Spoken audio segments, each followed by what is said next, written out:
let's talk about the very last one, the Jupyter Notebooks.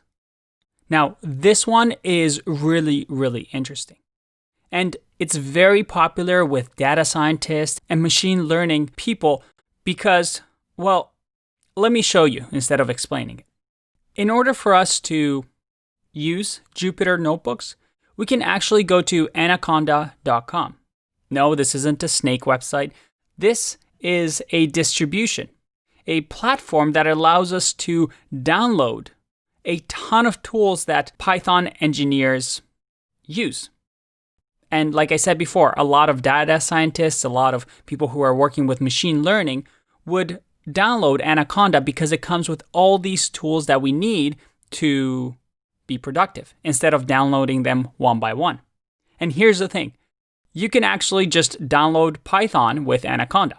So if we didn't go to python.org initially and just went to Anaconda and clicked download, well, that was going to install Python for us as well. But I wanted us to go through the official way of downloading it instead of Anaconda because we want to understand how things work. So in here, all we have to do is click download, and you'll be able to download the Anaconda distribution. And you can see that it's the most popular Python in our data science platform.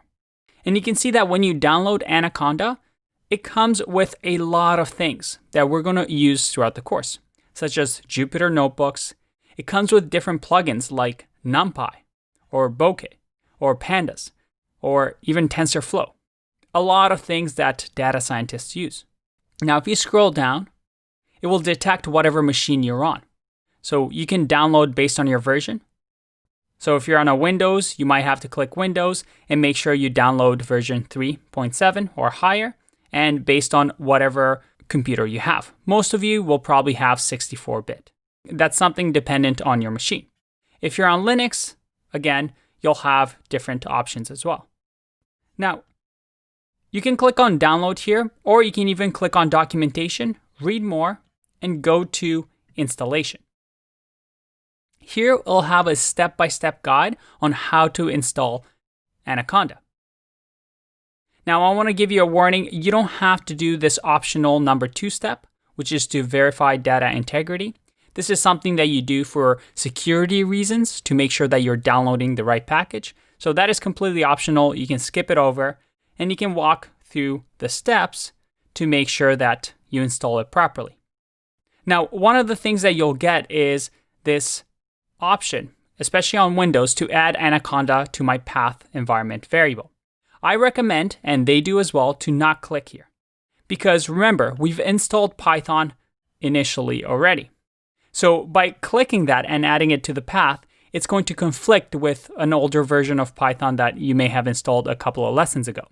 So make sure you follow this guide, and you see that Anaconda recently announced that they're going to include PyCharm for Anaconda as well. So again, if in the previous video you've already downloaded PyCharm, you can skip over this step as well. So that's the thing with Windows. With Mac, again, it's very self-explanatory. You just click through the process, install, and everything will be done for you. And if you're on a Linux machine, you will have to use your terminal and essentially have to run this command that they'll give you in order to run Anaconda. And remember, we want to use Anaconda 3 because we want to use Python version 3. Now, once you have installed Anaconda, I'm going to give you a warning. It's a pretty big distribution. It is quite big. So if your computer doesn't have enough memory, doesn't have enough storage, there is another option, which is Miniconda, which is a smaller version of Anaconda that doesn't come with all these packages. And most likely in this course, you can get away with just running Miniconda as an option. Now, let's say you've installed Anaconda. You should have it in your applications right here. All you need to do is simply click on it, and it's going to launch Anaconda for you. Now, it might take a little while just to get everything set up, but once it's on, look at that. You have the Anaconda Navigator, and you have a few things here that you might recognize, such as VS Code. You can actually install it through here.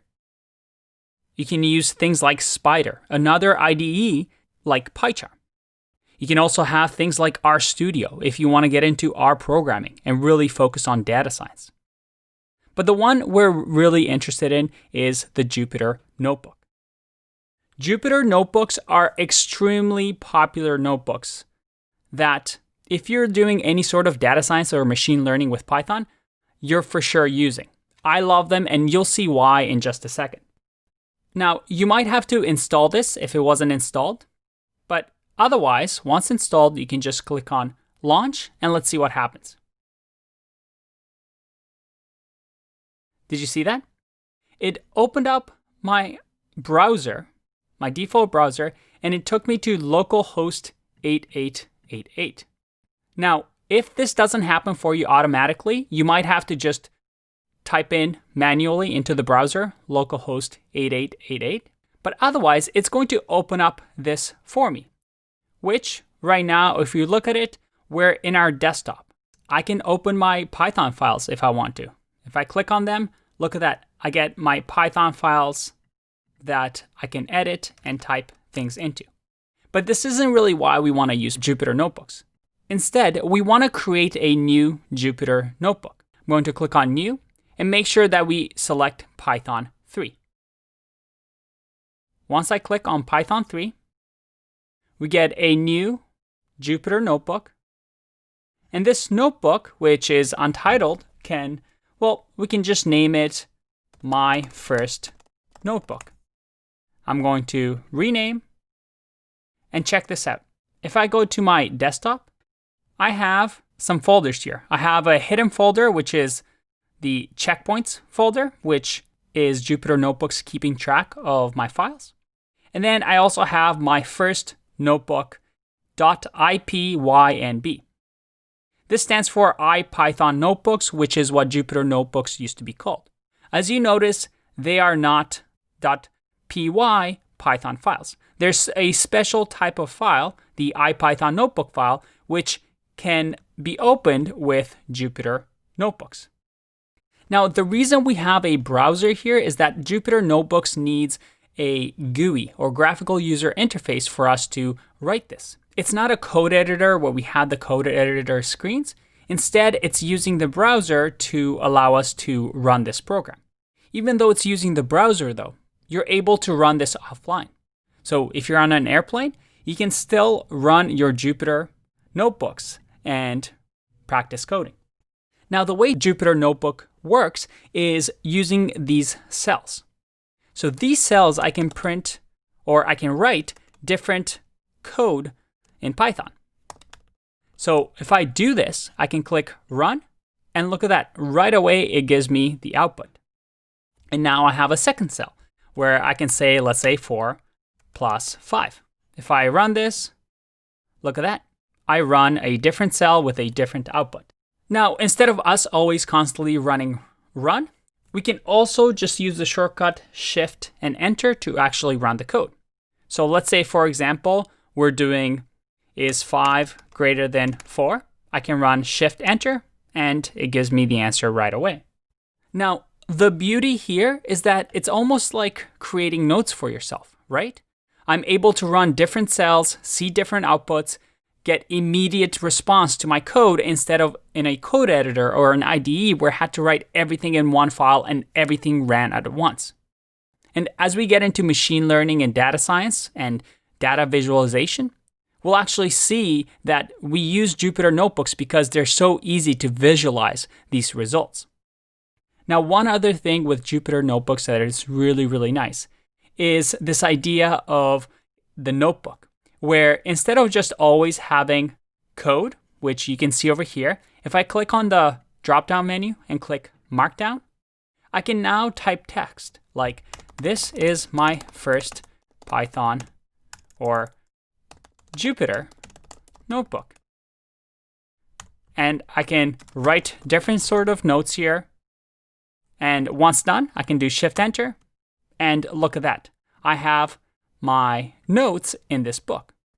So that maybe as you're learning for the rest of the course, you can have different Jupyter Notebooks to take notes, run code, verify it, and, well, be extremely organized. And you can even post these on GitHub and share them with other community members. And all we have to do now is, well, it automatically saves. So you can see over here that anytime we open Jupyter Notebooks, let's actually do that. I'm going to close this as well. Yes, let's quit. I'm going to open Jupyter Notebooks one more time. By clicking on Anaconda, it's initializing, takes a bit of time, but eventually I can launch my Jupyter Notebook. Again, it's going to open up my Jupyter Notebook on localhost. You'll see over here that the localhost has changed to 8889. So that may happen if, for example, localhost 888 is already taken. But if I click here on the Jupyter Notebook, remember the IPython notebook, I go back to my Jupyter Notebook with all my text, all my files. How cool is that? And by the way, going back to this localhost, the reason that this is actually still taken is, well, if you look over here, I have 2 terminal windows because I technically didn't close the session or the server from last time. So because I did that, Anaconda automatically said, oh yeah, localhost 8888 is already taken, so let's just increase the number to 8889. So you want to make sure that you close these once you are done. And when I do that, it tells me connection failed because we've stopped the server. It no longer works. So if I type something here, you see that I get a star and it's not doing anything. If I do 4 + 5, again, it's not running because the server is no longer running. All right, let's take a break and I'll see you in the next one.